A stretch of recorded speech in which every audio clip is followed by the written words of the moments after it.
So welcome to my allotment. Today I'm going to be showing you how I plant my leeks and how I look after them and protect them from predators, and how I plant them so they grow into like really big long leeks.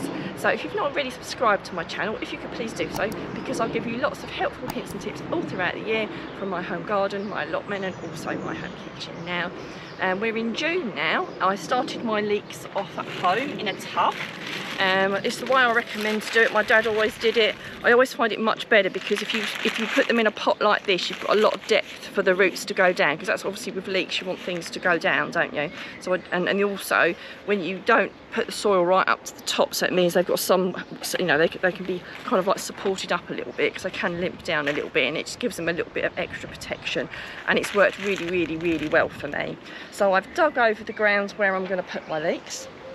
I've dug it over, I've raked it over, I've put some planks down to mark out where I'm, you know, so I can plant in a straight line. So I either use that or a piece of string between two sticks.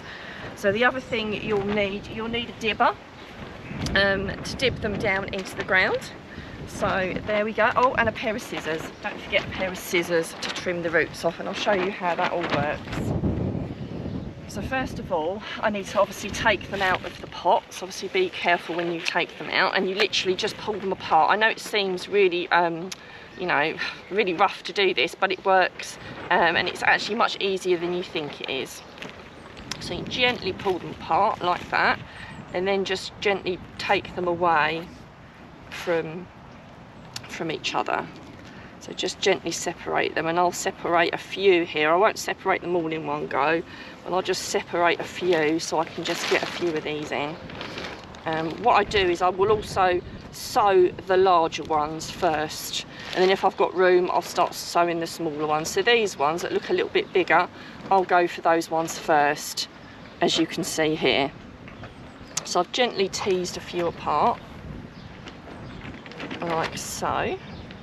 Now, I know this seems like a really weird thing to do, but I trim the bottoms off the leeks, because when you dibber them down, you want them to drop down as far into the soil as you can, because you want a nice bit of white, you know, your white leek there. If you had them too high up, that wouldn't happen. So by trimming the bottoms off, that does that for you. And if the tops are a little bit spindly, you can also just nip the tops off as well.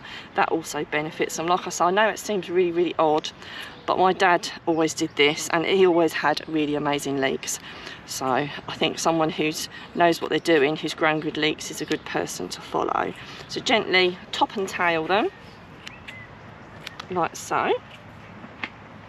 And once we've got a few, I will start to show you how I sow them. Now, if you've not got a dibber, they are really worth the investment. Mine are all inherited, so I don't think I've ever bought one, because I've been fortunate enough to be part of a family where growing things was kind of like part of life, really. So all mine are really ancient. So if you do purchase one, make sure you purchase a really good quality one. So I'll try and find one and put one in the description if you can't find one. But you know, any good garden centre should have a good dibber if you're looking one. So what we do now is we just dib right down, and you dib down as far down as you possibly can, really, like that. And then you just drop the leek in. So it's not rocket science, just like that. You just drop it in, you do not backfill it.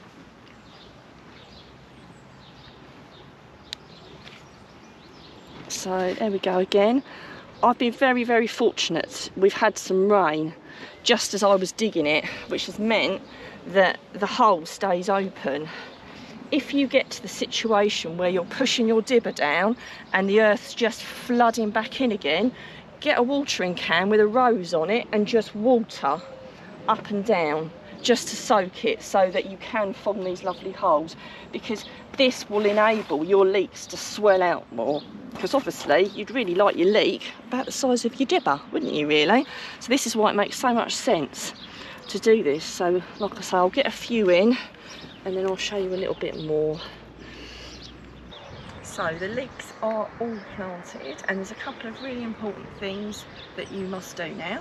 So I am going to put some more leeks in because I've got some more at home, but this is one pot, so I'll just show you what I've done here. So the really important thing to do, unless you know it's definitely going to rain, and you can never really guarantee that, you must water them in a little bit, because you've dibbered them into holes and there's no soil around them and there's no water around them, and if it were not to rain they would dry out and they could die. Now you don't have to water them, so you just water them up. As you can see, it just fills the hole a little bit.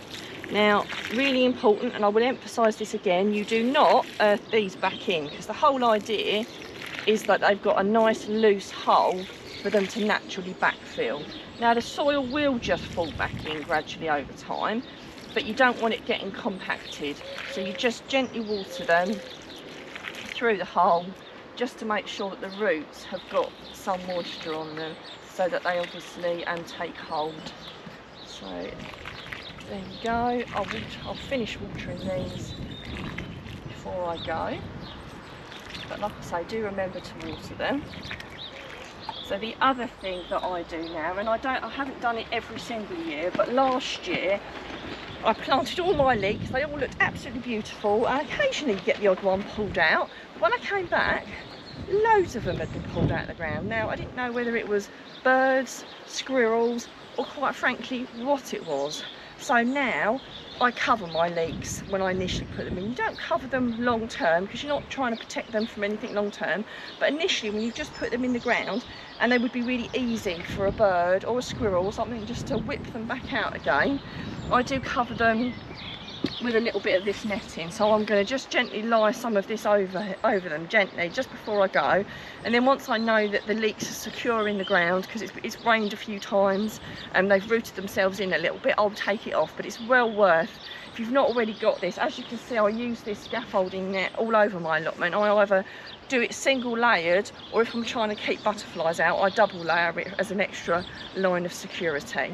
Now I'd love to hear what everyone else is doing, if you've planted any leeks, if you've got any top tips, and if you've got any comments, any questions, as ever, please do put them in the comments and we'll do our best to answer them.